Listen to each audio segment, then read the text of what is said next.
We are about to embark upon a series of strange and exciting, dangerous adventures. Adventures that will lead us to all parts of the world. Hello and welcome to another Bad Comic Review. This time we're looking at Transformers vs. the Terminator. This is written by Dave Mariette and John Barber, art by Alex Milne, colors by David Garcia Cruz, letters and design by Jake Wood, editor Tom Waltz, assistant editor Riley Farmer. Alright, we start out in 2029 Los Angeles, where a man is making his way to the Resistance headquarters to be sent back in time. We learn what is happening and we see Decepticons running amok. And he has to get sent back in time, and he meets a woman whose name should be familiar to Terminator fans, and he is trying not to kill this woman. He is trying to get to a mountain that is about to erupt, and the year is 1984. So he gets there, and his goal is revealed once he gets there, but is he too late? So this looks like a very interesting setup, because this changes a lot of not only the Terminator mythology, but also appears to change some of the Transformers mythology as well. And it looks pretty freaking interesting. I'm actually really intrigued to see where this goes. It's definitely a different take on the Terminator franchise and the Transformers franchise, because the two influencing each other changes everything. It changes how Skynet is interpreted, it changes how the Cybertronians are interpreted, and Sarah Connor is no longer the linchpin to the future so far. So overall, I'd have to say this was pretty fun. The art's pretty solid for a smaller publishing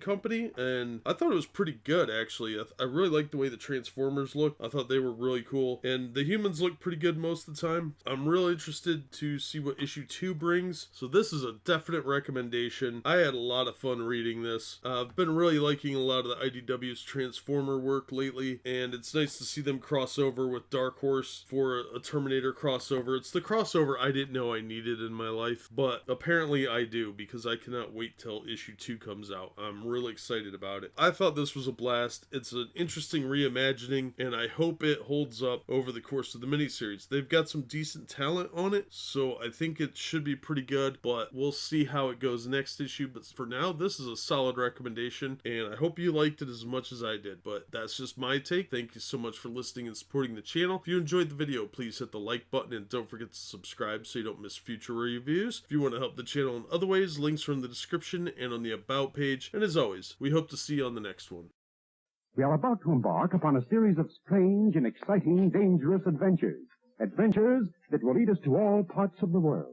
Hello and welcome to another Bad Comic Review. This time we're looking at Transformers vs. the Terminator issue 2. This is from IDW and Dark Horse from 2020. Story by Dave Mariette, Tom Waltz, and John Barber. Written by Dave Mariette and John Barber. Art by Alex Milne. Colors by David Garcia Cruz. Letters and design by Jake Wood. Edited by Tom Waltz. I have the cover by Gavin Fullerton. It's actually a pretty cool cover. I don't mind it at all. Now this book's not very overly serious. It's pretty lighthearted, but that doesn't take away from it in any respect. See, the Terminator has come face to face with the Decepticons, who are standing over unconscious Autobots. They were somehow revived first, and they're about to eliminate the Autobots. But when the Terminator is here, he starts shooting and causing general mayhem and problems and targeting their weaknesses. And he's actually not doing that bad. He's completely outgunned, but he's definitely determined. Sarah Connor is not left out of the fray, and she has an instrumental role in reviving a couple of the Autobots, and that's when things get wacky. Now, the Decepticons manage to largely escape, because they're going to cause some serious problems, which leads into next issue. But we do get an interesting synopsis of why the Terminator is against the Cybertronians, because in his time, there are no Autobots. He didn't know there were two different factions. He only recognizes that there are Decepticons, but now he's kind of coming around to what's going on thanks to Sarah Connor, who's really kind of largely the voice of reason. This is an interesting take because it's such a different variation of the Terminator franchise and the Transformers franchise, and I'm excited to see where it goes. This issue was better than the first issue for sure. I'm glad I read it. I'm enjoying this one. I think it's a lot of fun, and I'm looking forward to reading issue 3. So I'm going to recommend this. I thought it was all around good time. The art's pretty good. The Autobots look really awesome. The Decepticons look awesome. Sometimes the humans look a little bit wonky, but we get some really cool scenes and some really funny bits too. too. Starscream does something really funny in this one. And overall, I thought it was definitely worth a read. I think IDW is putting out some pretty fun stuff, and this one definitely ranks in there. I enjoyed it quite a bit. I don't know if diehard Transformer fans are going to like it, but it's a fun book, and I think it's worth a read. That's going to do it for this one. Thank you so much for listening and supporting the channel. If you enjoyed the video, please hit the like button, and don't forget to subscribe so you don't miss future reviews. If you'd like to help the channel in other ways, links to my Patreon, Streamlabs, and Teespring store are in the description. And as always, we hope to see you on the next one.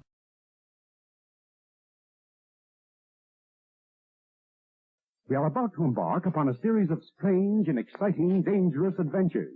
Adventures that will lead us to all parts of the world. Hello and welcome to another Bad Comic Review. This time we're looking at Transformers vs. the Terminator Issue 3, written by Dave Mariette and John Barber, art by Alex Milne, colors by David Garcia Cruz, letters and design by Jake Wood, edited by Tom Waltz, assistant editor Riley Farmer. So Optimus Prime is trying to rally the troops and get some repairs done while they search for Megatron and the Decepticons. The Terminator and Sarah Connor are having a little bit of a team up with them, but the Terminator's playing on his own team, and by the end of the issue, he does some damage to things. Meanwhile, the Autobots have tracked down the Decepticons to Cyberdyne, and they witness some of the destruction that the Decepticons have wrought, and things get ugly real fast. And we're left with a cliffhanger ending that is pretty interesting. The cover of the book is okay. I like the concept, but the Terminator's face looks a little weird. It's art by Gavin Fullerton. There's a couple other covers that look pretty cool too, but I'd have to say the Freddie Williams, the second one, is probably the best one. But this cover's okay. It's definitely related loosely to what's going on, but the Terminator's already in his exoskeleton form by this point, so having this vague Arnold look is really kind of misleading. But it's a neat cover idea. Overall, the story is pretty solid. It's fun. It's not taking itself overly seriously, and the Transformers look really cool. I like the way the artist draws the Transformers. His work on the humans needs a little bit of work, I think, a little tightening up, but overall, pretty solid book. The story's very well paced, it's funny at times, and it's serious at others, but it works out pretty well, and you can really spot what the Terminator is doing early on, and what his plan is, and the mistakes that some of the characters are making by trusting him. Overall, it's definitely worth a read, and I would have to say this was a solid installment. You could probably enjoy this one on its own, but I think you'd lose a lot of context, so I wouldn't recommend it, because there's too much nuance between the three issues that you're gonna miss out on as to motivations and that sort of thing. So you'll probably want to read this as a full storyline and not just individual issue. So if you get a chance to pick it up and you like the Transformers or the Terminator, I think you'll find something here, but don't get too attached to any of the characters because it looks like bad things happen to a few of them. But it's a solid book all in all. I'm actually pretty impressed with a lot of what IDW is doing these days. So I'm not a huge Transformers fan, I've said that before, but what I remember of them, the characterization is pretty accurate. The Terminator robot is pretty significantly different here, but I attribute a lot of that to the situation as opposed to bad writing. I think the writing's fine. It's just that the situation is so much different for this Terminator than it was for the Terminator of the films. So worth checking out for sure. I enjoyed this quite a bit. I thought it was a really fun book, and I'm going to look forward to reading issue 4. So if you get a chance to check it out, definitely do so. That's going to do it for this one. Thank you so much for listening and supporting the channel. If you enjoyed the video, please hit the like button and don't forget to subscribe so you don't miss future reviews. If you'd like to help the channel in other ways, links to my Patreon, Streamlabs, and Teespring store are in the description. And as always, we hope to see you on the next one. We are about to embark upon a series of strange and exciting, dangerous adventures. Adventures that will lead us to all parts of the world.